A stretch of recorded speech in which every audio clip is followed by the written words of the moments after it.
Hello बच्चों, कैसे हो? बढ़िया। आप बढ़िया तो मैं भी बढ़िया। तो देखो बच्चों, आज हमारे पास है क्लास 12th का यूनिट नंबर 5 का वीडियो नंबर 3rd। इसमें हम बेटे पढ़ेंगे भौतिक अधिशोषण यानी कि फिजिकल एड्सॉर्प्शन। और बेटे उसके बाद पढ़ेंगे हम रासायनिक अधिशोषण अर्थात केमिकल एड्सॉर्प्शन। और उसके बाद करेंगे बेटे एनसीईआरटी के क्वेश्चन जो हमारे इन दोनों टॉपिक से रिलेटेड होंगे और हमारी एनसीईआरटी की बुक में होंगे, चाहे वे पाठ्य निहित में हो या फिर अभ्यास में हो। ठीक है बच्चों। और बेटे यदि आपको पढ़ना है यूनिट नंबर 5 पूरा और अपने सुंदर से नोट्स बनाने हैं जो एग्जाम में आपकी बहुत ज्यादा हेल्प कर सकें, तो बेटे आपको लिंक मिल जाएगा, प्लेलिस्ट में भी मिलेगा और बेटे नीचे डिस्क्रिप्शन में भी मिलेगा और कुछ समय बाद आई बटन में भी आपको लिंक मिल जाएगा जिसमें आप यूनिट नंबर 5 को पूरा पढ़ सकते हो और अपने सुंदर से नोट्स बना सकते हो। ठीक है बच्चों। तो चलो बच्चों, जल्दी से आज की पढ़ाई शुरू करते हैं।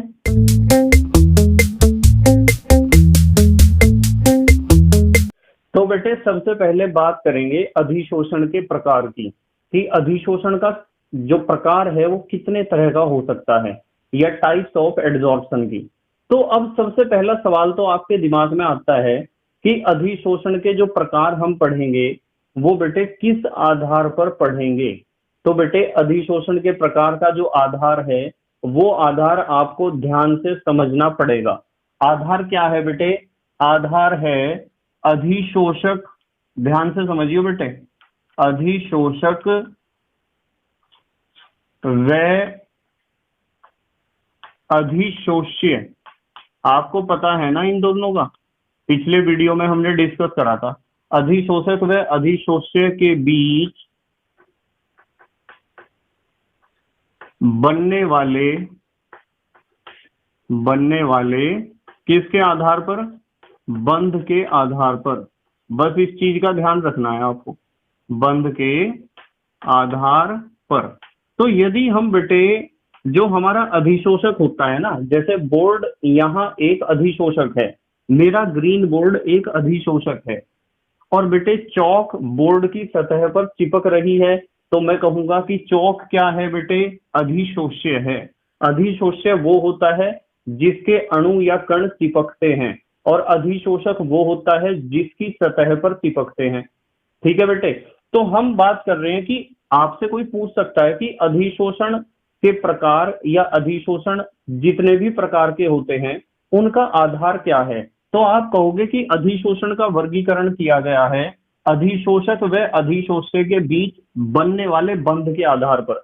यानी अधिशोषक और अधिशोष्य के बीच जो आकर्षण बल लग रहा है वो आकर्षण बल बेटे कौन सा है, उसके आधार पर वैज्ञानिकों ने हमें बताया है कि अधिशोषण होता है 2 प्रकार का। तो उसमें नंबर 1 तो जो हम पढ़ेंगे उसे कहते हैं भौतिक अधिशोषण।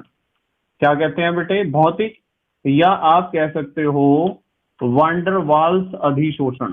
तो एक तो हम पढ़ेंगे बेटे भौतिक अधिशोषण या वांडर वाल्स अधिशोषण। एक तो इसके बारे में हमें बहुत अच्छे ढंग से समझना है। ठीक है बेटे।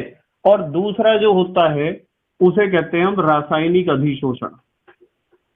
रासायनिक अधिशोषण या आप उसे कह सकते हो रसोवशोषण। रासायनिक अधिशोषण कह दो या आप उसे कह सकते हो, क्या कह सकते हो बेटे? रसोवशोषण भी कह सकते हो। इन दोनों के बारे में हमें डिस्कस करना है और बहुत अच्छे ढंग से डिस्कस करना है। ठीक है बेटे। तो आपको एक बात तो क्लियर हो चुकी है, आपको पता चल चुका है कि अधिशोषण कितने प्रकार का होता है? 2 प्रकार का। नंबर 1 भौतिक अधिशोषण और नंबर 2 रासायनिक अधिशोषण। फिर आपको एक बात और पता चली कि अधिशोषण के प्रकार का आधार क्या है? अधिशोषक व अधिशोष्य के बीच बनने वाले बंध, कि वो बंध कौन सा है जो अधिशोष्य और अधिशोषक को आपस में जोड़ने का या पकड़ने का या आकर्षित करने का काम कर रहा है। ठीक है बेटे। तो सबसे पहले हम टारगेट करेंगे भौतिक अधिशोषण या वांडर वाल्स अधिशोषण को। तो इसके बारे में समझेंगे हम। और बेटे बिल्कुल ध्यान से समझेंगे सब बच्चे, बिल्कुल ध्यान से। देखो, सबसे पहली बात यहां से मैं स्टार्ट कर रहा। सबसे पहली बात यह है कि इनके बीच जो बंध बनेगा, किनके बीच? भौतिक अधिशोषण में अधिशोष्य और अधिशोषक के बीच जो बंध बनता है ना बेटे, वो बंध होता है बहुत ज्यादा कमजोर या वीक या दुर्बल। ठीक है, वो बंध बहुत कमजोर होता है और बेटे उस बंध को हम कहते हैं वान डर वाल बंध। ठीक है, तो सबसे पहली बात तो हमें एक समझ में आई कि भौतिक अधिशोषण वह अधिशोषण होता है जिस अधिशोषण में अधिशोषक एवं अधिशोष्य के बीच बनने वाला जो बंध होता है वो बंध होता है वान डर वाल्स बंध। और जो एक वीक बॉन्ड है, मैंने लिख दिया वीक, दुर्बल लिख दो या कमजोर लिख दो। वान डर वाल बॉन्ड एक वीक बॉन्ड है, एक कमजोर बंध है, एक दुर्बल बंध है। और बेटे वान डर वाल बंध कोई रासायनिक बंध नहीं है, इस बात को भी समझ लियो आप। मैं इस चौक से बोर्ड पे जब लिखता हूं ना, तो मेरी चौक के पार्टिकल्स बोर्ड की सतह पर चिपक जाते हैं। और बेटे बोर्ड की सतह पर जब चिपकते हैं तो एक बात तो आपके दिमाग में आ ही रही होगी कि चौक के पार्टिकल्स और बोर्ड की सतह के बीच कोई ना कोई आकर्षण बल तो बेटे लग ही रहा होगा। और बेटे वो जो आकर्षण बल यहाँ लग रहा है ना, वो कोई रासायनिक बंध नहीं है, वो कोई केमिकल अट्रैक्शन नहीं है, वो है बेटे नॉन केमिकल अट्रैक्शन या अरासायनिक बंध। और उन बहुत सारे अरासायनिक बंधों के प्रकार में से भी एक स्पेशल है वो, और वो है बेटे वान डर वाल बॉन्ड। कौन सा बॉन्ड है बेटे? वान डर वाल बॉन्ड या वान डर वाल बंध। तो ये तो आपकी होगी परिभाषा कि भौतिक अधिशोषण या वान डर वाल अधिशोषण का मतलब जब अधिशोष्य और अधिशोषक के बीच बनने वाला बंध या लगने वाला आकर्षण बल वान डर वाल बंध होता है जो एक दुर्बल बंध है, या वान डर वाल आकर्षण बल होता है जो एक दुर्बल आकर्षण बल है। तो ऐसे अधिशोषण को हम कहते हैं बेटे भौतिक अधिशोषण या वान डर वाल अधिशोषण। अब बात कर रहे हैं बेटे इसके लक्षण की। यदि आपसे कोई पूछे कि भौतिक अधिशोषण के लक्षण कौन कौन से हैं, तो चलो इनके लक्षणों की बात कर रहे। तो लक्षण में सबसे पहले तो हमें सीखना है, यहां से लिखूंगा, सबसे पहले तो हमें सीखना है अविशिष्ट प्रकृति। बिल्कुल ध्यान से समझेंगे बेटे। सबसे पहले हमें सीखना है अविशिष्ट प्रकृति। अब इसका क्या मतलब है? अविशिष्ट प्रकृति का मतलब पता क्या है? अविशिष्ट प्रकृति का मतलब है बेटे कि कोई भी पदार्थ किसी भी पदार्थ की सतह पर चिपक सकता है, इसमें बिल्कुल स्वतंत्रता है। बिल्कुल ध्यान से देख लो, हम किसकी बात कर रहे हैं बेटे? अविशिष्ट प्रकृति की बात कर रहे हैं। यहाँ कोई भी पदार्थ किसी भी पदार्थ की सतह पर चिपक सकता है। ऐसा जरूरी नहीं है कि एक पदार्थ यूं कह रहा कि यार इसकी सतह पे मैं बिल्कुल नहीं चिपकने का और इसकी सतह पे मैं चिपक के रहूंगा। ऐसा भौतिक अधिशोषण में बिल्कुल भी नहीं होता है। फॉर एग्जाम्पल, जैसे मैं आपको कह दूं कि आपके पास चौक है और चौक से आपने लिखा कहाँ? बोर्ड पे। तो चौक के पार्टिकल्स बोर्ड पर चिपक गए हैं। और यदि इस चौक से आप लिखोगे अपने घर की दीवारों पर, तो बेटे दीवारों पर भी बोर्ड के पार्टिकल्स अधिशोषित, दीवारों पर भी सॉरी किसके पार्टिकल्स? चौक के पार्टिकल्स क्या हो जाएंगे? चिपक जाएंगे, अधिशोषित हो जाएंगे। और इसी चौक से आप लिख दो कहाँ? आप किसी बर्तन, जैसे आपने घर से कोई प्लेट या थाली ली और उस पर लिख दिया, तो उस पर भी चलेगी चौक। भले ही पार्टिकल्स कम मात्रा में चिपके, पर चिपकेंगे तो जरूर। और यदि इस चौक से आप अपनी नोटबुक पे लिखना चाहोगे तो वहां भी पार्टिकल्स चिपक जाएंगे। इसका मतलब यह है कि चौक के पार्टिकल्स हर जगह चिपकने का या अधिशोषित होने का प्रयास कर रहे हैं। तो मैं कहूंगा कि चौक का किसी भी पदार्थ की सतह पर चिपकना जो है बेटे, वो क्या है? भौतिक अधिशोषण है या फिजिकल एड्सॉर्प्शन है या वान डर वाल अधिशोषण है। तो यहां हमारी समझ में आया अविशिष्ट प्रकृति। अविशिष्ट प्रकृति का मतलब किसी भी पदार्थ के अणु किसी भी पदार्थ की सतह पर चिपक सकते हैं, यानी कि हर जगह स्वतंत्रता है। बिल्कुल ऐसा नहीं है कि एक पदार्थ जिद करके बैठा हुआ है कि मुझे तो सिर्फ उसके ऊपर ही चिपकना है, नहीं तो मैं किसी के ऊपर नहीं चिपकूंगा। माने अधिशोषित होना है, नहीं तो मैं किसी के ऊपर भी अधिशोषित नहीं होऊंगा। तो बताओ समझ में आई क्या बात? अविशिष्ट प्रकृति का मतलब क्या है? ठीक है, एक तो ये बात ध्यान रखनी है। नंबर 2, अभी मैं बता दूंगा कि आपको एग्जाम में किस तरह आंसर लिख के आना है, पहले जरा डिस्कस कर लें सारे टॉपिक को। नंबर 2, देखो बेटे, नंबर 2 जो है आपको ध्यान रखना है गैस की प्रकृति का। गैस की प्रकृति, देखो बेटे गैस की प्रकृति में आप हमें क्या सीखना है उसे सुनो ध्यान से, बहुत इंपॉर्टेंट है। मैं लिख दूं, इस पे स्टार लगा दूं, मैंने लगा दिया इस पे स्टार। ये एक इंपॉर्टेंट पॉइंट है, गैस की प्रकृति। अब आपको ध्यान से समझना पड़ेगा। देखो मैं एक बात बता रहा, मैं आपको बता रहा बेटे, यहां से बता रहा, यदि आपके पास जो गैस है ना, गैस अधिशोषित होगी बेटे द्रव या ठोस की सतह पर। गैस हमारे कोर्स में जो है ज्यादातर अधिशोष्य है, यानी अधिशोषित पदार्थ है। गैस को अधिशोषित होना है, कहाँ अधिशोषित होना है? या तो द्रव की सतह पर और या फिर ठोस की सतह पर। तो यदि आपके पास कोई गैस है और बेटे उस गैस की खासियत यह है कि उसका क्रांतिक ताप, समझ लियो ध्यान से, उस गैस का जो क्रांतिक ताप है ना वो है अधिक। गैस का क्रांतिक ताप मान लो अधिक है। अब अधिक का मतलब कैसे पता चलेगा हमें कि किसका अधिक है? कम से कम 2 गैस तो हमारे पास होनी चाहिए। तो 2 गैस के क्रांतिक ताप जब आप लिखोगे तो आप उस समय पता कर पाओगे कि हाँ भाई एक गैस का क्रांतिक ताप मान लो 30 केल्विन है और दूसरी गैस का क्रांतिक ताप मान लो 40 केल्विन है। तो 30 और 40 केल्विन में ही तो आप पहचान करोगे कि हाँ यार 30 केल्विन कम है और 40 केल्विन ज्यादा है। यदि मैंने आपको एक ही गैस दे दी और उसका क्रांतिक ताप बता दिया 50 केल्विन, तो मैं आपसे पूछ रहा कि यार बताओ 50 केल्विन कम है या ज्यादा है, तो इसमें तो बहुत बड़ा कंफ्यूजन क्रिएट हो जाएगा बेटे।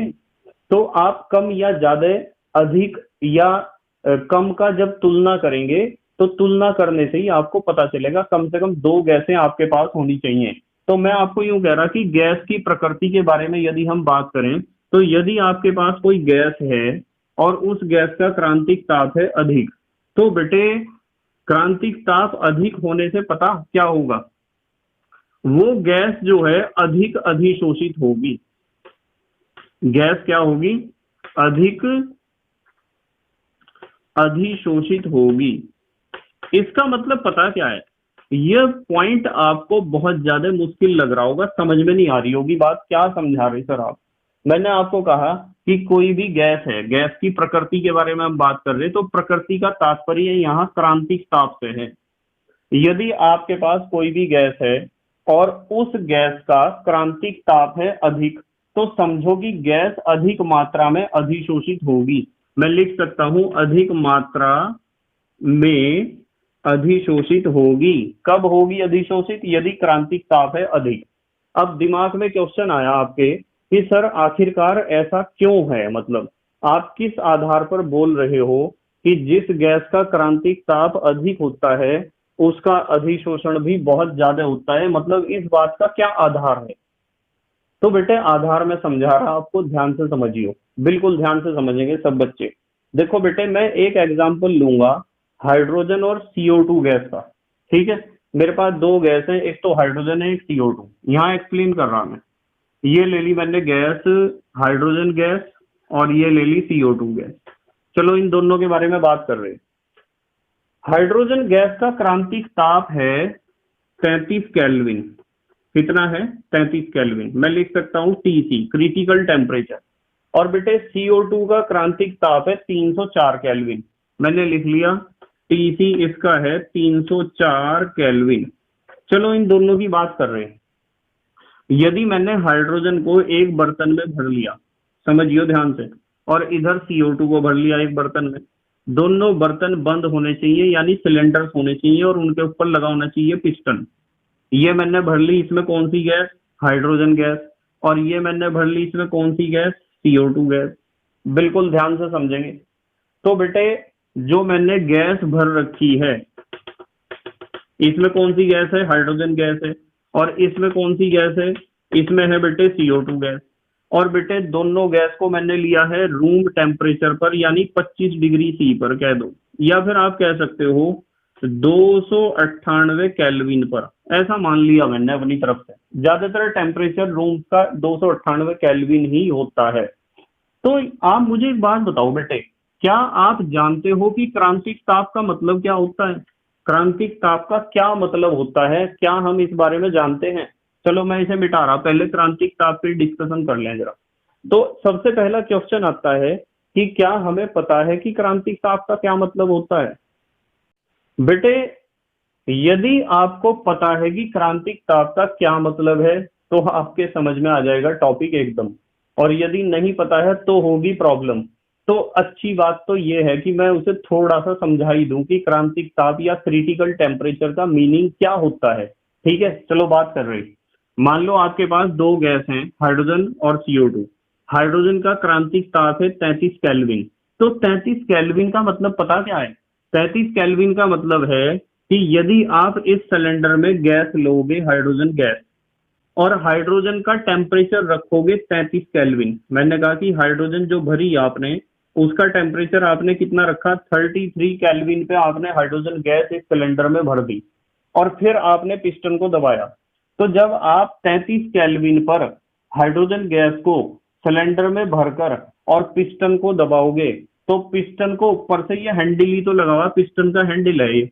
जब आप इसे दबाओगे तो दबाने से क्या होगा? गैस के पार्टिकल्स आएंगे पास पास, और जब गैस के पार्टिकल्स पास पास आएंगे तो कुछ समय बाद गैस किस में बदल जाएगी? द्रव में बदल जाएगी, जिसे कहते हैं गैस का द्रवीकरण या लिक्विफिकेशन ऑफ गैस।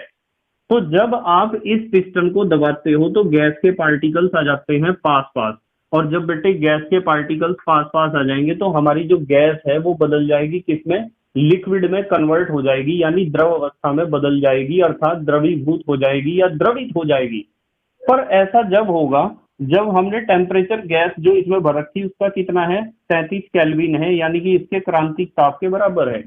अब सुनो ध्यान से, इस अवस्था में तो द्रवीकरण हो गया जब टेम्परेचर आपने 33 केल्विन रखा।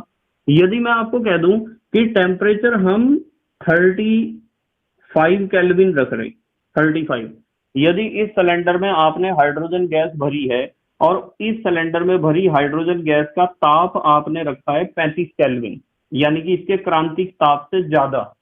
तो यदि आपने 35 केल्विन ताप रखा है ना, फिर आप इसे पिस्टन को कितना ही दबाते रहियो, चाहे पिस्टन के ऊपर झूल जाइयो आप, तो पिस्टन को कितना ही दबा दियो, यदि सिलेंडर में भरी हुई गैस का टेम्परेचर ताप उसके क्रांतिक ताप से अधिक है 33 केल्विन से, यदि वो 33.1 केल्विन भी हुआ ना, या 33.2 केल्विन भी हुआ, तब भी आप इस पिस्टन को कितना ही दबा दियो, यानी कि गैस के ऊपर कितना ही दाब बढ़ा दियो, वो गैस बिल्कुल भी द्रव में नहीं बदलेगी।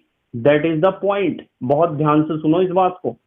इससे हमें पता चला कि यदि कोई भी गैस है आपके पास और उस गैस को दबाना है और दबाकर आपको बदलना है द्रव में, तो बेटे एक शर्त है कि उस गैस का जो टेम्परेचर है, उस गैस का जो ताप है जो आपने सिलेंडर में भरी है, वो ताप दी गई गैस के क्रांतिक ताप से कम होना चाहिए, या कम से कम क्रांतिक ताप के बराबर होना चाहिए। हाइड्रोजन का क्रांतिक ताप 33 केल्विन है। आप 33 केल्विन वाली गैस भरो, दबाओ, द्रव में बदल जाएगी। आप 33 केल्विन से ज्यादा, यानी 33, 34, 35, 36, 37, 33 से ऊपर कितने ही केल्विन वाली गैस इसमें भरो और पिस्टन को दबाओ, गैस कभी भी द्रव में नहीं बदलेगी, 100% गारंटी है। और इसका क्रांतिक ताप 33 केल्विन है। आप जो है 20 केल्विन, यदि मैं कहूं कि मैंने गैस यहाँ भरी और उसका टेम्परेचर 20 केल्विन है, तो 20 केल्विन वाली हाइड्रोजन गैस भरो, पिस्टन दबाओ, एकदम द्रव में बदल जाएगी, कोई भी दिक्कत नहीं होने की किसी भी तरह की। तो इससे हमें क्या समझ में आ रहा है? क्रांतिक ताप क्या है? ऐसा ही यहाँ भी तो होगा। यहाँ कौन सी गैस है? CO2 है। क्रांतिक ताप कितना है? 304 केल्विन। आप 304 केल्विन की गैस CO2 यहां भरो और दबाओ, द्रव में बदल जाएगी। और यदि मैं 305 केल्विन टेम्परेचर वाली गैस यहां भर दूं ना, तो उस CO2 को आप कितना ही दबाते रहिए, वो CO2 बिल्कुल भी किसमें? द्रव में नहीं बदलेगी, बिल्कुल भी नहीं बदलेगी, क्योंकि उसका ताप, क्रांतिक ताप 304 केल्विन से ज्यादा है, 305 केल्विन है। यदि आप इसमें CO2 गैस भरो और उसका ताप आप लो 300 केल्विन, यानी उसके क्रांतिक ताप 304 केल्विन से कम लो, तो बेटे क्या होगा, तो आप इसे चाहे कितना ही दबा लियो, एकदम दबाने पे क्या होगा, गैस किस में बदलेगी बेटे, द्रव अवस्था में बदलेगी। तो निष्कर्ष क्या निकला इन सारी बातों का, इन सारी बातों का निष्कर्ष यह निकला कि ये जो क्रांतिक ताप शब्द है ना, इसका मतलब है कि किसी भी गैस का क्रांतिक ताप वह ताप होता है जिस ताप पर गैस को दबाकर द्रव में बदला जा सकता है, परंतु उससे अधिक ताप पर गैस को दबाने पर वह द्रव में नहीं बदलती। उससे कम ताप पर गैस को दबाने पर वह सरलता से द्रव में बदल जाती है। तो क्रांतिक ताप वह न्यूनतम ताप है, वह न्यूनतम क्या, अधिकतम कहो, क्रांतिक ताप वह अधिकतम ताप है जिस ताप पर गैस के ऊपर दाब बढ़ाने से वह द्रव अवस्था में बदल जाती है। बस इतनी बात आपको ध्यान रखनी है। अब आपके दिमाग में क्वेश्चन आ रहा होगा, सर इस कहानी की हमारे टॉपिक से इस कहानी का क्या संबंध है, मतलब हम क्रांतिक ताप की बात क्यों कर रहे हैं यहाँ। बेटे अच्छा एक बात बताओ आप मुझे, अभी आपके समझ में आ जाएगा कि हम क्यों बात कर रहे हैं क्रांतिक ताप की यहाँ। ये दो एग्जाम्पल मैंने आपके सामने लिखे हैं और दोनों एग्जाम्पल आपको दे रहे हैं, दिखाई दे रहे हैं ना बेटे। एक तो पहला क्या है एग्जाम्पल, पहला एग्जाम्पल है कि हाइड्रोजन गैस है और हाइड्रोजन गैस का क्रांतिक ताप कितना है बेटे, हाइड्रोजन का क्रांतिक ताप हमने लिया है 33 केल्विन और कार्बन डाइऑक्साइड का 304 केल्विन लिया है। मैं आपसे एक क्वेश्चन पूछ लूं, मैंने कहा कि यार दोनों गैसें कमरे में रखी हुई हैं और कमरे का टेम्परेचर होता है 298 केल्विन या 25 डिग्री सी कह दो, एक ही बात है। और मैंने कहा कि यार दोनों गैसों को द्रव में बदलना है, तो कौन सी गैस को द्रव में बदलना आसान होगा। ध्यान से सुनो, ये दो गैस हैं हाइड्रोजन और CO2, इसका क्रांतिक ताप 33 केल्विन है, इसका 304 केल्विन है। दोनों गैसों को कमरे में रख रखा, कमरे का टेम्परेचर है 298 केल्विन। तो दोनों गैसों में से कौन सी गैस को द्रव में बदलना ज्यादा आसान होगा। कान खोल के सुनो, बहुत इंपॉर्टेंट क्वेश्चन के बारे में डिस्कस कर रहे हैं बेटे हम, बहुत इंपॉर्टेंट क्वेश्चन के बारे में। दो गैस हैं हाइड्रोजन CO2, इसका क्रांतिक ताप 33 केल्विन है, इसका 304 केल्विन है। हमने रख रखा कमरे में और रूम का टेम्परेचर है 298 केल्विन। तो बताओ दोनों में से कौन सी गैस को द्रव में बदलना ज्यादा आसान होगा, बताओ सोच के तुम। 1 मिनट का टाइम है आपके पास कि आप हाइड्रोजन को आसानी से कन्वर्ट कर पाओगे लिक्विड में या CO2 को आसानी से लिक्विड में कन्वर्ट कर पाओगे। दिमाग का खेल है, बच्चों का खेल बिल्कुल नहीं है, बिल्कुल भी। बताओ कौन सी को कन्वर्ट कर पाओगे लिक्विड में आप आसानी से, लगा लिया दिमाग। कुछ बच्चे कह रहे होंगे कि सर जिसका क्रांतिक ताप कम है वो गैस आसानी से द्रव में कन्वर्ट हो जाएगी, और कुछ बच्चे कह रहे होंगे सर जिसका क्रांतिक ताप ज्यादा है वो आसानी से द्रव में कन्वर्ट हो जाएगी। अब देखो मैं समझा रहा कि दोनों में से सही उत्तर क्या है, शायद आपका सही उत्तर हो और शायद गलत हो, और आप फिर भी सही मान के चल रहे हो। देखो बेटे, हाइड्रोजन गैस का क्रांतिक ताप कितना है, 33 केल्विन। यदि हाइड्रोजन गैस 33 केल्विन पे यहाँ भरी जाए तो दबाने पर वो द्रव में बदल जाएगी। पर यहाँ जो हाइड्रोजन गैस भरी हुई है वो तो रूम टेम्परेचर भरी हुई है। कौन से टेम्परेचर पर, रूम टेम्परेचर पर भरी हुई है बेटे। और जब रूम टेम्परेचर पर भरी हुई है तो यहाँ भरी हुई हाइड्रोजन गैस का ताप कितना है, 298 केल्विन है। बेटे 298 केल्विन वाली हाइड्रोजन गैस आपने यहाँ भर रखी है, और बेटे हाइड्रोजन गैस यदि 34 केल्विन वाली भी होती ना तो भी उसे चाहे कितना ही दबाते रहते वो भी द्रव में ना बदलती बिल्कुल भी। और यहाँ तो 33 केल्विन इसका क्रांतिक ताप है, 34 वाली द्रव में ना बदलती, और आपने ले रखी 298 केल्विन वाली। तो कभी दिमाग पे जोर डाला है आपने कि इस 298 केल्विन वाली हाइड्रोजन गैस को पहले आपको बेटे ठंडा करना पड़ेगा, और ठंडा करते रहो, ठंडा कर करके कम से कम कहां तक लाना पड़ेगा, 33 केल्विन तक। और जब आप 298 केल्विन वाली हाइड्रोजन गैस को ठंडा कर करके 33 केल्विन तक लाओगे, फिर जाके उसे दबाओगे और दबा के वो बदलेगी किसमें, द्रव अवस्था में। और यहाँ देखियो जरा, यहाँ देखो CO2 का क्रांतिक ताप कितना है, 304 केल्विन, यानी कि 304 केल्विन पर भी दबाने पर द्रव में बदल जाएगी, 305 पे नहीं बदलने की। और इस बर्तन में जो आपने CO2 गैस भर रखी है कमरे के ताप पर भर रखी है, रूम टेम्परेचर पर, और रूम टेम्परेचर कितना है 298 केल्विन। तो बेटे 298 केल्विन तो 304 केल्विन से कम है, यानी कि यहाँ जो CO2 गैस भर रखी है उस CO2 गैस का ताप CO2 के क्रांतिक ताप से कम है। और जब CO2 के क्रांतिक ताप से कम है तो इसका मतलब साफ है कि यदि पिस्टन को आप दबाओगे तुरंत CO2 गैस द्रव में बदल जाएगी। तो देखो ये बात समझ में आ रही क्या आपके? उम्मीद है ये बात आपके समझ में आ रही होगी। और बेटे इस सारी बात का निष्कर्ष पता क्या निकला है? इस सारी बात का निष्कर्ष निकला है कि जिस गैस का क्रांतिक ताप होता है ज्यादा वो गैस सरलता से द्रव में बदल जाती है। वो गैस सरलता से किसमें बदल जाती है? द्रव में। देखो इसका क्रांतिक ताप कम है, इसे द्रव में बदलना बड़ा मुश्किल हो रहा हमारे लिए। इसका क्रांतिक ताप है ज्यादा तो इसे आसानी से हमने द्रव में बदल दिया। तो जिस गैस का क्रांतिक ताप अधिक होगा वो गैस आसानी से द्रव में बदल जाएगी। बताओ ये बात दिमाग में घुस गई क्या? घुस गई। अब देखो हमारे टॉपिक से क्या रिलेशन है इसका।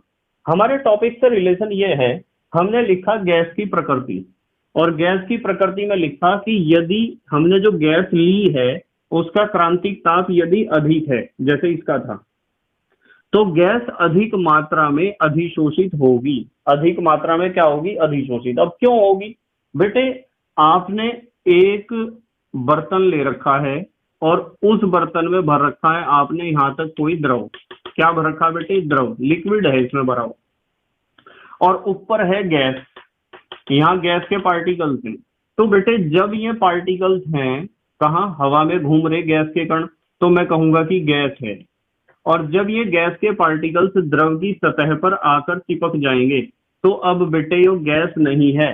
जब वे पार्टिकल्स द्रव के पृष्ठ पे आगे चिपक गए, जिसे आप कहते हो अधिशोषण, उनका हो गया बेटे अधिशोषण।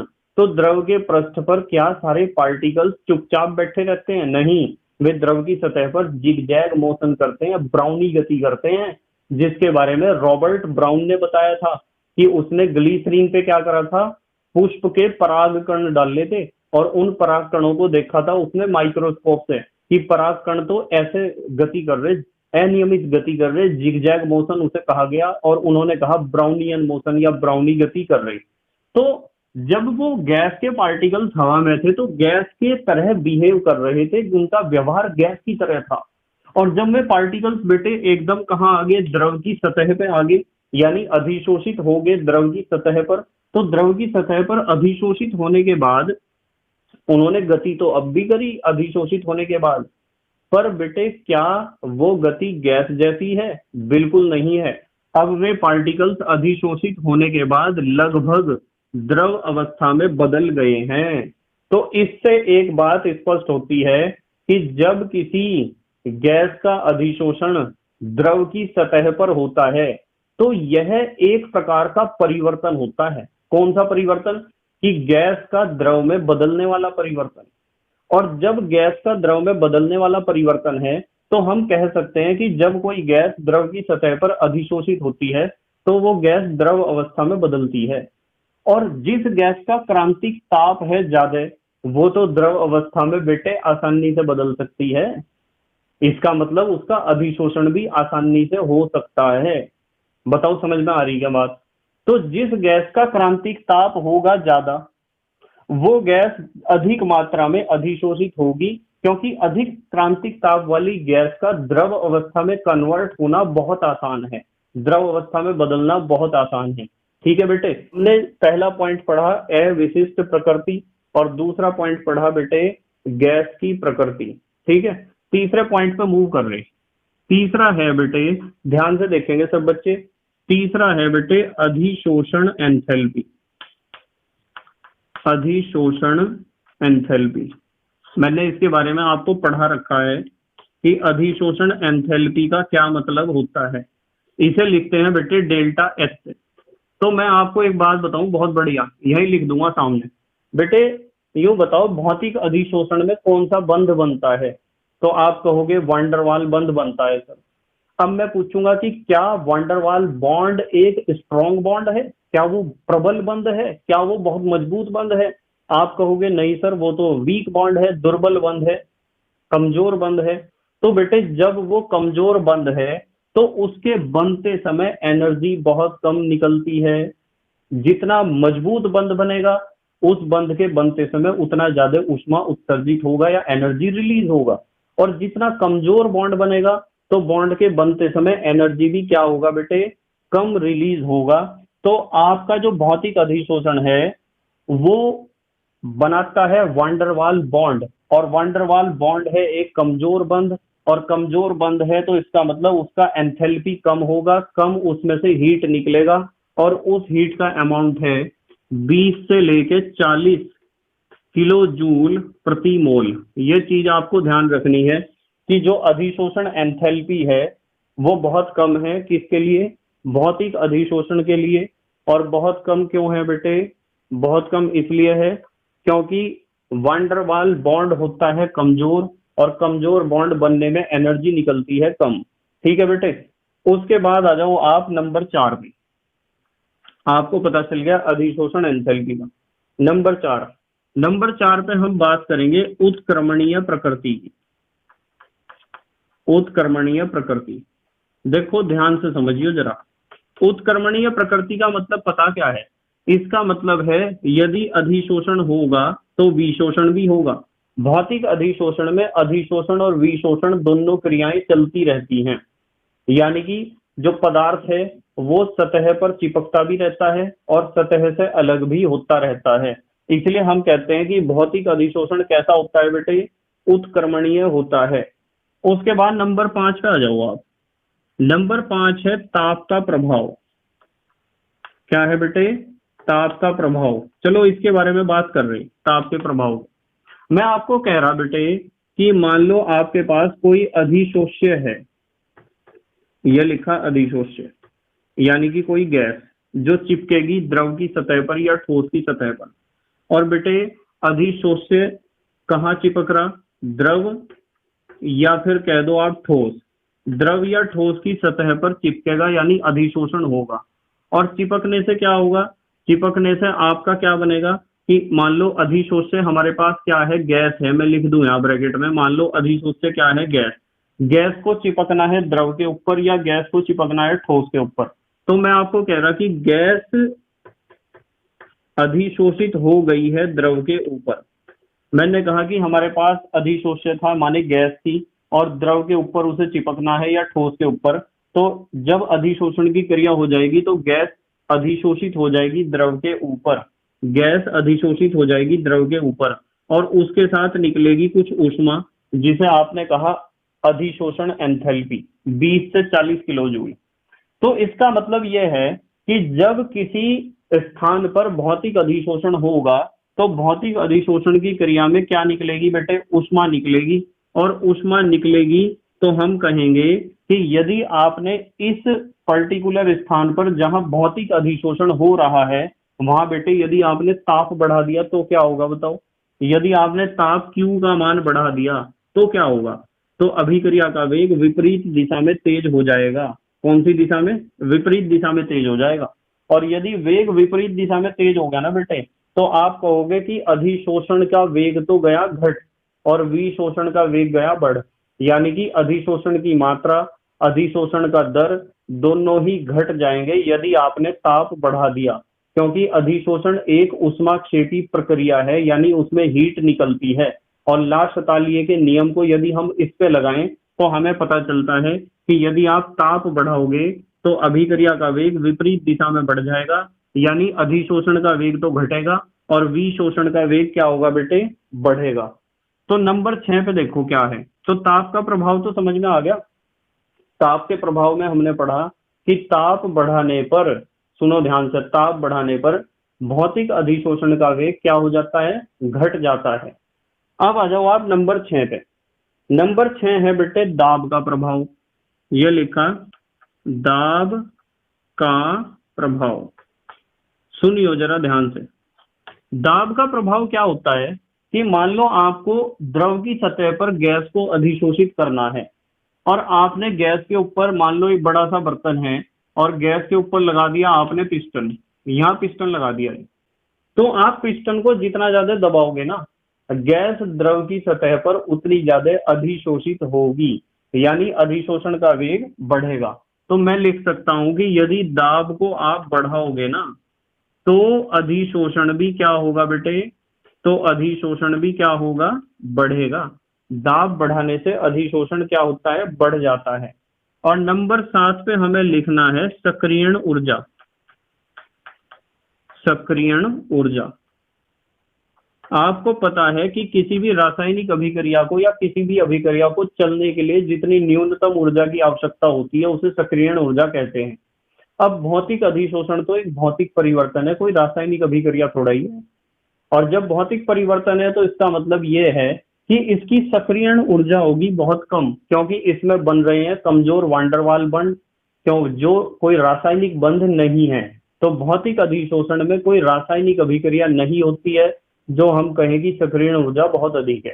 ठीक है, आप जल्दी से स्क्रीनशॉट लो, मैं बताऊंगा कि कैसे हमें नोट्स बनाने हैं इसके भौतिक अधिशोषण के। स्क्रीनशॉट लो बेटे जल्दी से, ले लिया स्क्रीनशॉट? ठीक है, देखो बेटे यदि एग्जाम में क्वेश्चन आया तो हमें कैसे अटेम्प्ट करना है, ध्यान से देखेंगे जरा। मैंने समझा दिया आपको सब कुछ। इसमें है बेटे अधिशोषण के प्रकार या टाइप्स ऑफ एड्सॉर्प्शन। तो आपको लिखना है कि 2 प्रकार का होता है अधिशोषण। नंबर 1 लिखना है भौतिक या वांडरवाल अधिशोषण, फिजिकल और वांडरवाल एड्सॉर्प्शन। इसका मतलब क्या है, जब अधिशोषक की सतह पर अधिशोष्य के कण कमजोर वांडरवाल्स बलों से जुड़े होते हैं तो यह प्रक्रम भौतिक अधिशोषण कहलाता है। यह निम्न ताप अक्रिय सतहों पर होता है। यह निम्न ताप, ताप के बाद कोमा लगा लियो बेटे, निम्न ताप पर होता है और अक्रिय सतहों पर होता है, यह बात आपको ध्यान रखनी है। फिर उसके आते हैं लक्षण, भौतिक अधिशोषण के लक्षण या कैरेक्टरिस्टिक्स। तो लक्षणों में बेटे नंबर 1 है अविशिष्ट प्रकृति या नॉन स्पेसिफिक नेचर। ये मैंने आपको समझा दिया था, सारी चीजें समझा दी बेटे, अब देख लो जरा। अविशिष्ट प्रकृति का मतलब कोई भी गैस किसी भी पदार्थ की सतह पर अधिशोषित हो सकती है। ठीक है। नंबर 2 है गैस की प्रकृति या नेचर ऑफ गैस। अधिक क्रांतिक ताप वाली गैस अधिक अधिशोषण दिखाती हैं, क्योंकि उनके अणुओं के बीच अधिक वांडरवाल बल कार्य करता है। बेटे ज्यादा वांडरवाल बल कार्य करेगा जब ही तो वो जल्दी क्या होगी, द्रव में बदलेगी। उदाहरण SO2, NH3, HCl, CO2 आदि गैसें, इनका क्रांतिक ताप ज्यादा है सबका। H2O2, N2 की अपेक्षा अधिक सरलता से अधिशोषित होती हैं। इनका क्रांतिक ताप है अधिक और इनका है कम। ठीक है, मैंने वहां क्या ली थी, एक CO2 गैस ली थी, आपको समझाया था, और एक H2 ली थी। तो इसका क्रांतिक ताप अधिक था तो ये सरलता से अधिशोषित हो जाएगी, और बेटे इसका क्रांतिक ताप था कम तो ये सरलता से अधिशोषित नहीं होगी, क्योंकि इसका द्रव में बदलना मुश्किल है। नंबर 3 अधिशोषण एंथैल्पी या एंथैल्पी ऑफ एड्सॉर्प्शन, जिसे आप डेल्टा एच से लिखते हो। देखो बेटे दुर्बल वांडरवाल बंध बनने के कारण डेल्टा एच यानी अधिशोषण की एंथैल्पी है बेटे का मान केवल 20 से 40 किलो जूल प्रति मोल होता है। यह बात ध्यान रखनी है कि भौतिक अधिशोषण की जो अधिशोषण की एंथैल्पी है उसका मान है 20 से 40 किलो जूल प्रति मोल। नंबर 4 उत्क्रमणीय प्रकृति या रिवर्सिबल नेचर। भौतिक अधिशोषण उत्क्रमणीय होता है। यह गैस है, ठोस के ऊपर अधिशोषित होने जा रही है, और बेटे गैस अधिशोषित हो गई है ठोस के ऊपर और उसमें से निकली है कुछ ऊष्मा भी, तो रिएक्शन फॉरवर्ड डायरेक्शन और बैकवर्ड डायरेक्शन दोनों डायरेक्शन में प्रोसीड करती है, इसलिए हम कहते हैं उत्क्रमणीय प्रकृति। यदि हम फॉरवर्ड डायरेक्शन की बात करें, अग्रिम दिशा की बात करें, तो हो रहा है अधिशोषण, और यदि बेटे बैकवर्ड डायरेक्शन की बात करें, विपरीत दिशा की बात करें, तो हो रहा है विशोषण। नंबर 5 ताप का प्रभाव या इफेक्ट ऑफ टेम्परेचर।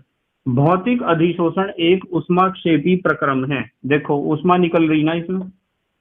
अतः ला शतालीय नियम के अनुसार, ला शतालीय कह दो या ली चटेलियर कह दो, एक ही बात है, नियम के अनुसार भौतिक अधिशोषण का वेग एवं मात्रा घट जाते हैं।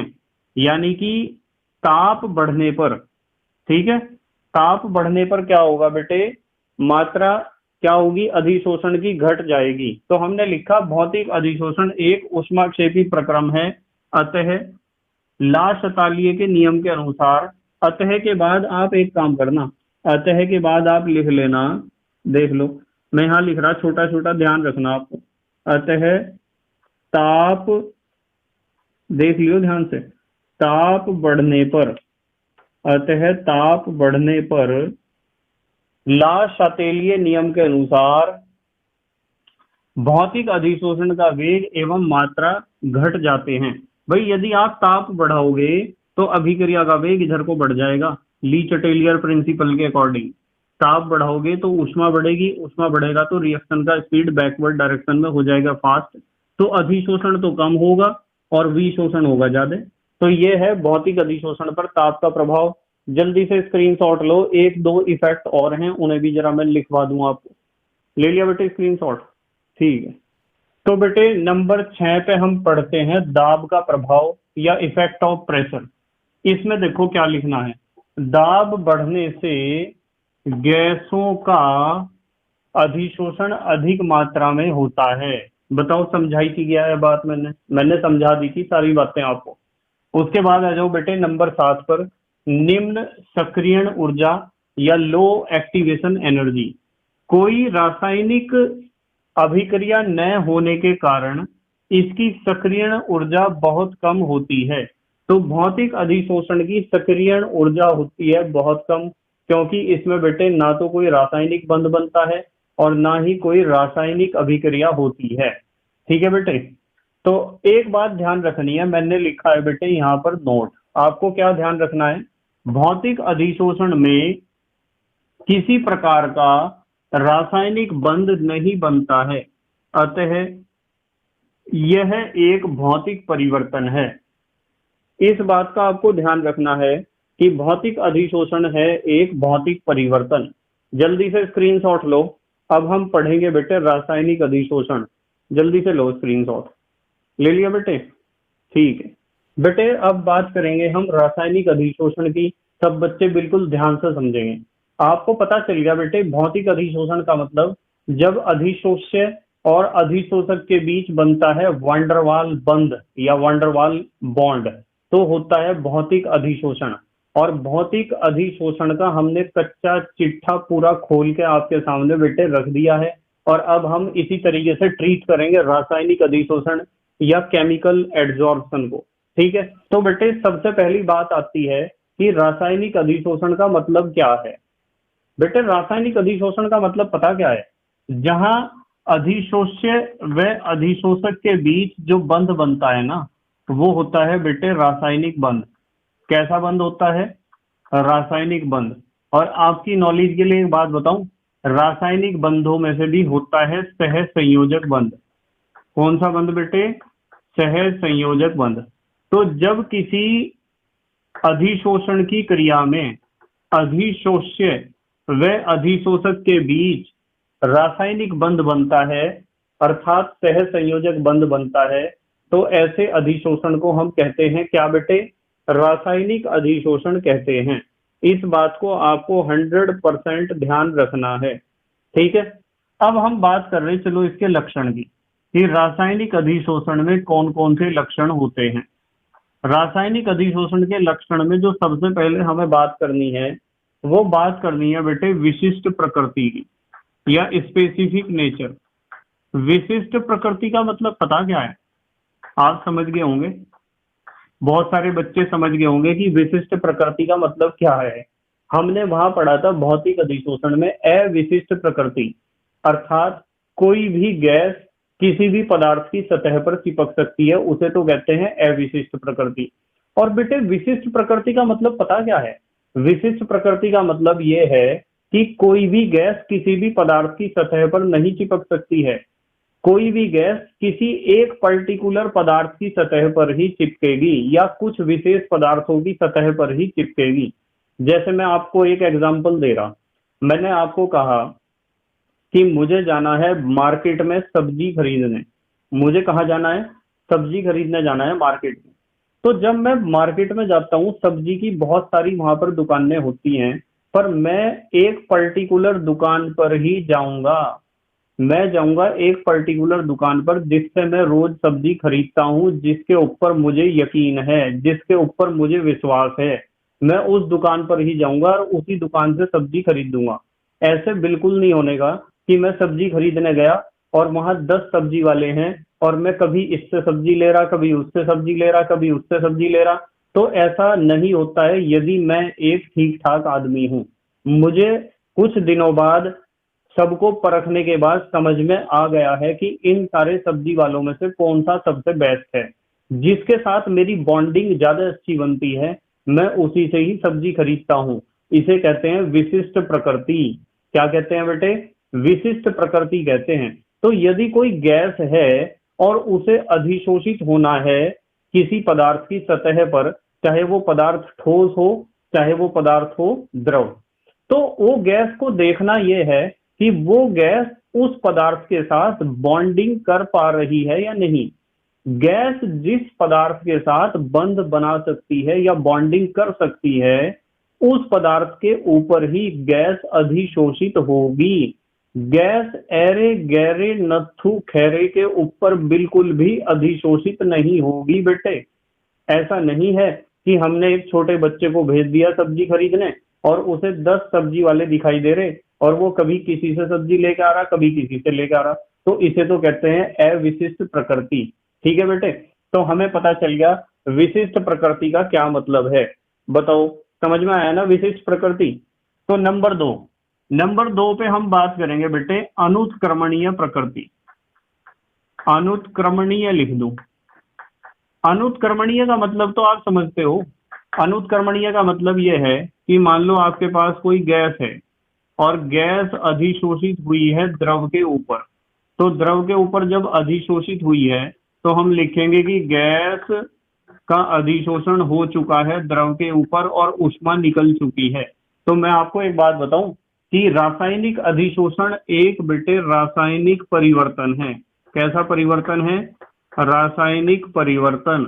और आप जब थे छोटी कक्षाओं में, कक्षा 6, 7, 8 में थे, तो वहां आपने पढ़ा था रासायनिक परिवर्तन या केमिकल चेंज। रासायनिक परिवर्तन वे होते हैं जिसमें पदार्थ एक रूप से दूसरे रूप में तो बदल जाता है, पर दूसरा रूप पहले रूप में कभी नहीं आ सकता है। जैसे कागज है, कागज में आपने लगा दी आग तो कागज की बन गई राख। क्या राख से दोबारा कागज बन जाएगा? नहीं बन सकता है। तो ऐसे परिवर्तन को कहते हैं रासायनिक परिवर्तन।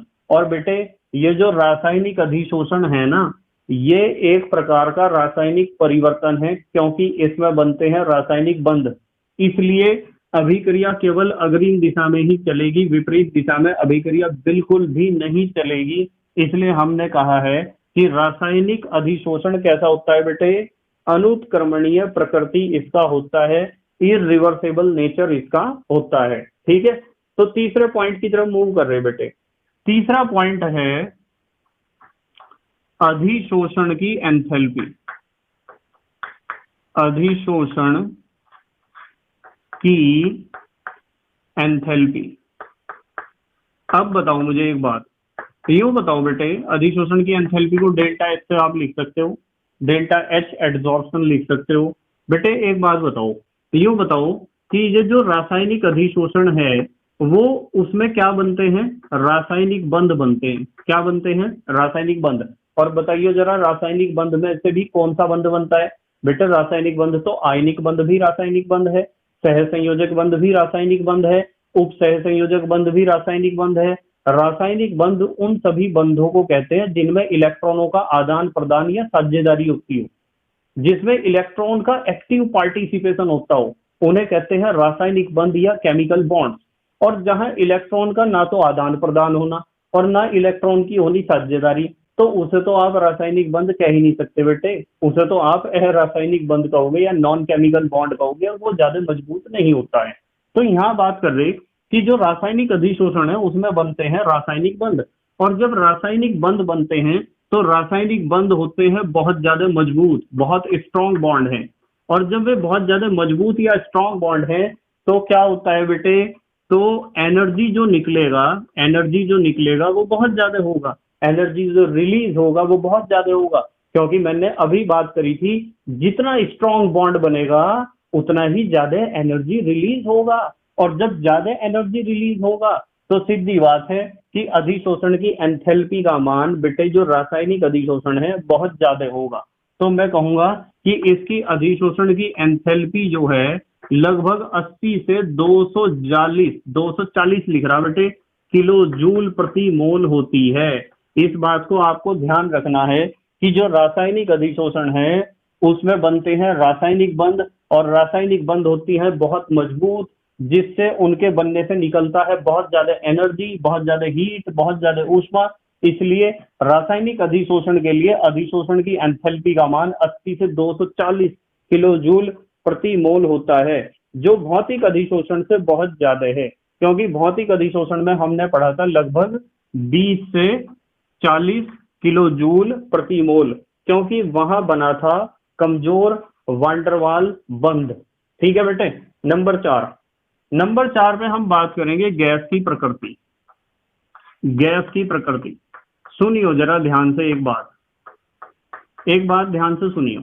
देखो, यदि मैं बात करूं क्रांतिक ताप की, तो क्रांतिक ताप से कोई मतलब नहीं है रासायनिक अधिशोषण के केस में। बिल्कुल ध्यान से कान खोल के इस बात को सुन लो, अपने दिमाग में फीड कर लो परमानेंटली। क्रांतिक ताप का कोई लेना देना नहीं है। किससे नहीं है लेना देना? रासायनिक अधिशोषण से। मैंने कर दिया इसे क्रॉस, टीसी का मतलब क्रिटिकल टेम्परेचर या क्रांतिक ताप। पर बेटे यहां डिपेंड करता है कि सहज संयोजक बंध बनेगा या नहीं। प्रकृति का मतलब यहां हम कह सकते हैं कि जो गैस दिए गए अधिशोषक के साथ रासायनिक बंध या सह संयोजक बंध बनाने के लायक है, वो ही गैस उसकी सतह पर अधिशोषित होगी, और जो इस लायक नहीं है वो अधिशोषित नहीं होगी। तो गैस की प्रकृति को हम इस लिहाज से देख सकते हैं कि वो गैस पर्टिकुलर अधिशोषक के साथ केमिकल बॉन्डिंग कर सकती है या नहीं कर सकती है। But TC does not matter in this case. Critical temperature इस केस में बिल्कुल भी मैटर नहीं करता है। कौन से केस में? रासायनिक अधिशोषण में। भौतिक अधिशोषण में मैटर करता है। आपको मैंने सारी बात सिखा दी वहां। ठीक है बेटे। तो नंबर 5 पे मूव कर रहे हैं। चलो नंबर 5 पे मूव कर रहे हैं हम। पृष्ठीय क्षेत्रफल। पृष्ठीय क्षेत्रफल की बात कर रहे हैं। चलो बेटे ये तो सीधी सी बात है कि पृष्ठीय क्षेत्रफल जितना अधिक होगा रासायनिक अधिशोषण भी उतना ही अधिक होगा। बेटे पृष्ठीय क्षेत्रफल तो भौतिक अधिशोषण और रासायनिक अधिशोषण को दोनों को इक्वली इफेक्ट करता है। यदि पृष्ठीय क्षेत्रफल किसका? अधिशोषक का, जिसके ऊपर गैस को चिपकना आगे, उसका पृष्ठीय क्षेत्रफल जितना ज्यादा होगा बेटे अधिशोषण, चाहे वो भौतिक अधिशोषण हो चाहे वो रासायनिक अधिशोषण हो, वो ज्यादा ही होगा पृष्ठीय क्षेत्रफल ज्यादा होने से। नंबर 5 करने के बाद हम आ रहे बेटे नंबर 6 पे, और नंबर 6 है उच्च सक्रियण ऊर्जा। उच्च सक्रियण ऊर्जा। बस ये बात तो आपके समझ में आई गई होगी। आपको समझ में आया होगा कि रासायनिक अधिशोषण की सक्रियण ऊर्जा होती है बहुत ज्यादा। क्यों होती है? क्योंकि रासायनिक अधिशोषण है एक रासायनिक अभिक्रिया, और रासायनिक अभिक्रिया है तो इसमें बनेंगे मजबूत मजबूत रासायनिक बंध, मजबूत मजबूत सह संयोजक बंध, और मजबूत मजबूत केमिकल बॉन्डिंग से निकलेगी ए लॉट ऑफ एनर्जी, और लॉट ऑफ एनर्जी निकलेगी। तो इसका मतलब ये है कि रासायनिक अभिक्रियाओं के होने के दौरान ऐसे तो होता नहीं है कि दो पदार्थ के अणु मिले और रासायनिक अभिक्रिया होगी। रासायनिक अभिक्रिया होने के लिए जब उसमें बहुत ज्यादा हीट एक्सचेंज हो रहा है तो उस केमिकल रिएक्शन को चलने के लिए एक्टिवेशन एनर्जी भी ज्यादा चाहिए होती है बेटे। ध्यान रखियो इस बात का कि उच्च सक्रियण ऊर्जा इनकी इसलिए होती है क्योंकि यह एक क्या है, रासायनिक परिवर्तन है। और नंबर 7 पे हम डिस्कस करेंगे इफेक्ट ऑफ टेम्परेचर, ताप का प्रभाव, और ये है बहुत इंपॉर्टेंट, इसे बिल्कुल ध्यान से समझेंगे सब बच्चे, बिल्कुल ध्यान से। टेम्परेचर का क्या इफेक्ट है, हमने भौतिक अधिशोषण में पढ़ा है। भौतिक अधिशोषण में क्या पढ़ा है बेटे, भौतिक अधिशोषण में पढ़ा है कि ताप बढ़ाओगे तो भौतिक अधिशोषण का वेग क्या होगा, घटेगा। पर यहाँ कुछ अलग ही बात है, दिमाग को घुमाने वाली बात है, ध्यान से सुनियो जरा, ठीक है बेटे। ताप के प्रभाव की यदि मैं यहाँ बात करूँ ना, तो आप एक बात ध्यान रखना कि रासायनिक अधिशोषण जो होता है ना, यदि आप ताप बढ़ाओगे तो क्या होगा, वेग पहले तो बढ़ेगा पर कुछ समय बाद वेग घटेगा। वेग पहले तो बढ़ेगा और कुछ समय बाद क्या होगा, घटेगा। अब सवाल दिमाग में आ रहा है जी, यहाँ भी तो जो अधिशोषण है वो ऊष्माक्षेपी प्रक्रिया है। भाई सही बात है, बिल्कुल। अधिशोषण देखो, इस रिएक्शन को देखो ध्यान से, इस वाली रिएक्शन को जो हमने लिखी, गैस द्रव के ऊपर अधिशोषित हुई, गैस द्रव के ऊपर अधिशोषित हो चुकी है, ऊष्मा निकली है। जब ऊष्मा निकली है तो ताप बढ़ाने पर ऊष्मा बढ़ेगी, और ऊष्मा बढ़ेगी तो रिएक्शन का स्पीड बैकवर्ड डायरेक्शन में फास्ट हो जाना चाहिए। पर यहाँ दो फैक्टर हैं जो अड़चन लगा रहे हैं। पहला फैक्टर है कि बेटे रिएक्शन तो इरिवर्सिबल है, रिएक्शन तो बैकवर्ड डायरेक्शन में प्रोसीड कर ही नहीं सकती है। चलो रिएक्शन बैकवर्ड डायरेक्शन में प्रोसीड नहीं कर सकती है, ठीक है, पर रिएक्शन का स्पीड तो स्लो हो जाना चाहिए, भले ही बैकवर्ड डायरेक्शन में ना चले, पर बेटे स्पीड तो स्लो हो जाना चाहिए। चलो इन सारी बातों के बारे में डिस्कस कर रहे हैं जिससे आपके दिमाग का दर्द दूर हो जाए। देखो हम बात कर रहे हैं कि कोई रासायनिक अधिशोषण है, ताप बढ़ाने पर वेग उसका पहले बढ़ता है फिर घटता है। यार एक बात क्यों नहीं करते हम बेटे एक बात करेंगे, मैं इधर तो ले रहा चलो टाइम, ठीक है, और इधर ले रहा मैं टेम्परेचर। सुनियो ध्यान से, मैंने रिएक्शन लिखी इस तरीके से, ग्राफ बनाया एक सक्रियण ऊर्जा वाला, ये ग्राफ मैंने बना दिया और ये बन गया प्रोडक्ट। तो बेटे ये सक्रियण ऊर्जा है, ठीक है, मैंने लिख दिया E A सक्रियण ऊर्जा। तो चलो यहाँ एनर्जी ले लो आप, ठीक है, टेम्परेचर बढ़ाने पे एनर्जी, और इधर ले लो आप टेम्परेचर, ठीक है। देखो सुनो मेरी बात, ध्यान से देखेंगे सब बच्चे। मुझे एक बात बताओ बेटे, मान लो मैं आपको यूं कह दूं कि A को अधिशोषित होना है B की सतह पर, और यहाँ वो अधिशोषित हो गया है B की सतह पर, और यहाँ एनर्जी है मान लो 10 जूल, और यहाँ एनर्जी है मान लो 50 जूल। ध्यान से समझियो, मुझे एक बात बताओ, जब अधिशोषण आपने स्टार्ट करा तो A और B का सक्रियण ऊर्जा 50 जूल तक पहुंचेगा, जब तो रिएक्शन स्टार्ट होगा। और आप लगातार ताप बढ़ाते जा रहे, जब आप लगातार ताप को बढ़ा रहे हो तो ताप को बढ़ाने से इनका सक्रियण ऊर्जा बढ़ रहा है, और ताप को बढ़ाने से ज्यादा अणु EA तक पहुंच पा रहे हैं। और जब ज्यादा से ज्यादा अणु EA तक पहुंच पा रहे हैं तो अधिशोषण का वेग तो बेटे बढ़ेगा ही, अभिक्रिया का वेग तो बढ़ेगा ही। सुनो ध्यान से, बिल्कुल ध्यान से सुनो इस बात को। जब किसी रासायनिक अधिशोषण में आप क्या करते हो, टेम्परेचर बढ़ाते हो, तो टेम्परेचर बढ़ाने से क्या होता है कि जो आपके अभिकारक अणु हैं यानी अधिशोष्य और अधिशोषक हैं, उनका एनर्जी बढ़ता है, और एनर्जी बढ़ने के कारण उन्हें हेल्प मिलती है कहां तक पहुंचने में, सक्रियण ऊर्जा तक अपनी एनर्जी बढ़ाने में उन्हें मिलती है हेल्प। और जब वे सक्रियण ऊर्जा तक ज्यादा अमाउंट में पहुंचेंगे तो रिएक्शन का स्पीड बढ़ेगा, यानी अधिशोषण का वेग बढ़ेगा। अब टेम्परेचर आपने इतना कर दिया कि मोस्टली जितने अभिकारक अणु हैं यानी कि पार्टिकल्स हैं, यानी अधिशोष्य और अधिशोषक हैं, वे ज्यादातर सक्रियण ऊर्जा तक पहुंच चुके हैं, और फिर भी आप यार टेम्परेचर बढ़ाते ही जा रहे हैं, फिर भी टेम्परेचर बढ़ाते ही जा रहे हैं। तो उस समय इफेक्ट करेगा ये वाला फैक्टर इफेक्ट करेगा। जब वे यूं कह रहे भाई अब और ज्यादा नहीं हमें जरूरत है एनर्जी की, यार अब रुक जाओ तुम, और हम कह रहे नहीं हम नहीं रुकने के, जो काम शुरू कर दिया उसे चलाते ही रहेंगे। और मैं कह रहे प्लीज यार रुक जाओ, अब तो बहुत ज्यादा हो गया, अब तो हम सब जो है सक्रियण ऊर्जा तक पहुंच चुके हैं, और आप फिर भी यार टेम्परेचर बढ़ाते जा रहे। तो क्या होगा, तो नेगेटिव इफेक्ट पड़ेगा। क्या पड़ेगा, नेगेटिव इफेक्ट, ऋणात्मक प्रभाव पड़ेगा।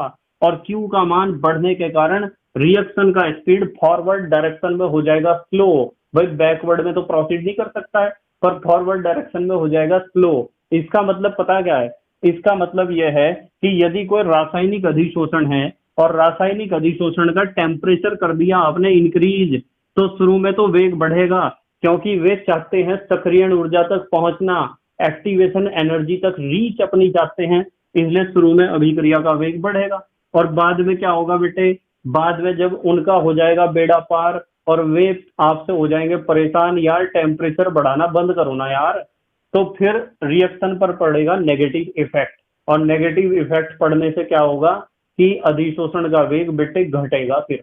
ठीक है, ये बात ध्यान रखनी है। ये है ताप का प्रभाव। जल्दी से स्क्रीनशॉट लो और मैं आपको बताऊंगा कि एग्जाम में किस तरह क्वेश्चन को अटेम्प्ट करना है। स्क्रीनशॉट ले लो बेटे, ले लिया स्क्रीनशॉट? ठीक है, तो देखो बेटे एग्जाम में किस तरीके से आपको क्वेश्चन अटेम्प्ट करना है, ध्यान से देखेंगे सब बच्चे। देखो बेटे, नंबर 2 है हमारा रासायनिक अधिशोषण, या आप कह सकते हो रसोशोषण, या केमिकल एड्जॉर्प्शन भी कह सकते हो, या कीमोजॉर्प्शन भी कह सकते हो। इसमें लिखना है जब अधिशोष्य व अधिशोषक के बीच रासायनिक बंध अर्थात सह संयोजक बंध बनते हैं, तो ऐसे अधिशोषण को रासायनिक अधिशोषण कहते हैं। और बेटे एक बहुत अच्छी बात मैंने यहाँ पे लिखी है, ध्यान से देखेंगे सब बच्चे नोट। भौतिक व रासायनिक अधिशोषण एक साथ भी हो सकते हैं, ये बात ध्यान रखियो, एक साथ भी हो सकते हैं दोनों। इस स्थिति में निम्न ताप पर भौतिक अधिशोषण होता है, जो उच्च ताप पर रासायनिक अधिशोषण में बदलने लगता है, जैसे निकिल पर हाइड्रोजन का अधिशोषण।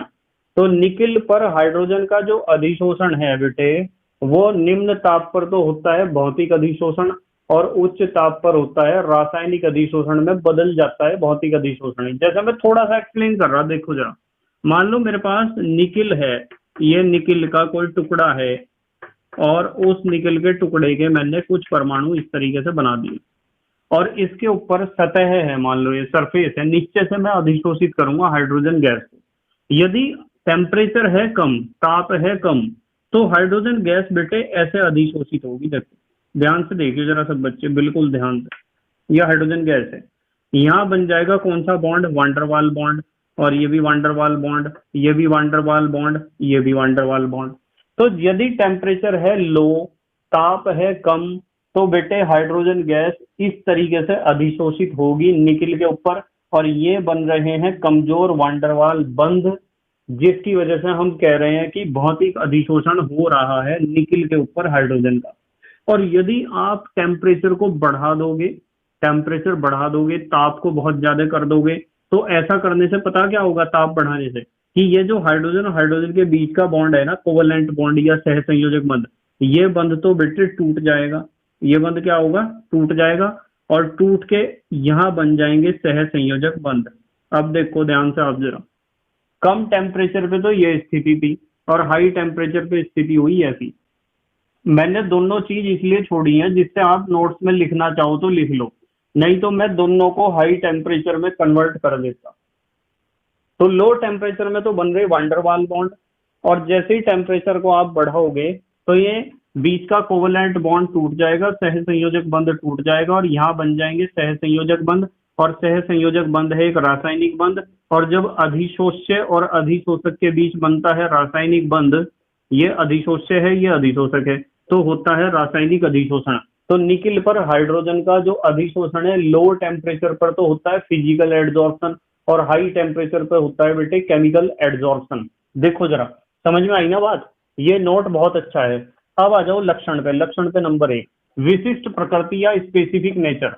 यदि अधिशोष्य व अधिशोषक के बीच रासायनिक बंध बन सकता है, तो केवल उसी परिस्थिति में रासायनिक अधिशोषण होता है।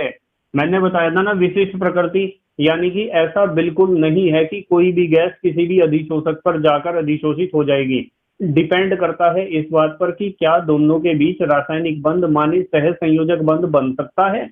देखो एग्जाम्पल, पैलेडियम पर हाइड्रोजन का अधिशोषण हाइड्राइड बनने से होता है। यदि पैलेडियम पर आप हाइड्रोजन का अधिशोषण करोगे तो हाइड्रोजन के पैलेडियम पर बनेंगे क्या, हाइड्राइड। जैसे यहाँ निकिल के ऊपर हाइड्रोजन जुड़ा तो क्या बने बेटे, हाइड्राइड बने, निकिल हाइड्राइड। नंबर 2, अनुत्क्रमणीय प्रकृति या इरिवर्सिबल नेचर।